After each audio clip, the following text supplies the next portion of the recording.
మాట తప్పితే ఓటు వేయొద్దని చెప్పిన దమ్మున్నడు జగను. చెప్పిన మాట చెప్పినట్టుగా చేసిన మా రాజన్న కొడుకుర జగను. ఏ కష్టం రావద్దని పేద గుండెకు ప్రతి పథకం పంపిండుర గడప గడపకు. పులి గడపలో పులి పుట్టినట్టే పుట్టిండురా.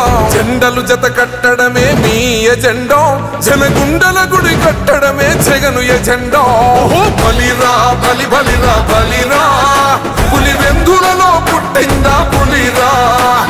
కుర్చీల కూర్చోవడమే మీ ఎజెండా, కుర్చీ జనమే ఇవ్వాలన్నది జగను ఎజెండా. బలిరా బలి బలిరా బలిరా,